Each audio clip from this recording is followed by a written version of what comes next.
వెంకటేశ్వర స్వామి దేవాలయం స్వచ్ఛ తీర్థ్ పాలమూరు మోదీ బీజేపీ రాష్ట్ర కోశాధికారి బి శాంతి కుమార్ బీజేపీ రాష్ట్ర కోశాధికారి పాలమూరు మోదీ బి శాంతి కుమార్ మంగళవారం పాలమూరు జిల్లా కేంద్రంలోని కాటన్ మిల్ వెంకటేశ్వర స్వామి ఆలయంలో పరిశుభ్రత డ్రైవ్లో పాల్గొన్నారు.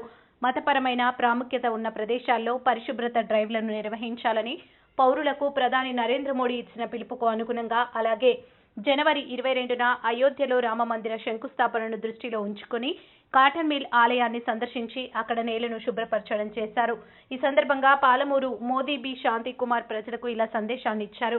శ్రమదాన్ భగవంతుడు శ్రీరాముని పేరిట భారత ప్రఖ్యాత ప్రధానమంత్రి నరేంద్ర మోదీజీ పిలుపు మేరకు జనవరి 14 నుంచి 22 వరకు తీర్థస్థలాలు మరియు దేవాలయాల వద్ద స్వచ్ఛత ప్రచారాన్ని చేసుకోవాలని నేను నా పార్లమెంటరీ నియోజకవర్గంలో ఉన్న ప్రసిద్ధ వెంకటేశ్వర స్వామి దేవాలయంలో స్వచ్ఛ తీర్థ ప్రచారంలో శ్రమదాన్ చేశానని అన్నారు. ఈ గొప్ప ప్రచారానికి సహకరించాలని ప్రజలకు పిలుపునిచ్చారు. మరియు జనవరి 22న మన తీర్థయాత్రలను శుభ్రంగా ఉంచడం ద్వారా మరియు రామజ్యోతి వెలిగించడం ద్వారా దీపావళిని జరుపుకోండి అని పిలుపునిచ్చారు. జనవరి 22 తర్వాత ప్రధాని నరేంద్ర మోదీ ప్రతిష్టాపన కార్యక్రమానికి హాజరయ్యి ప్రజల రామ మందిర సందర్శనకు వెళ్లాలని ప్రజలకు విజ్ఞప్తి చేశారు. జై శ్రీరామ్, జై శ్రీరామ్, భారత్ మాతా కీ జై.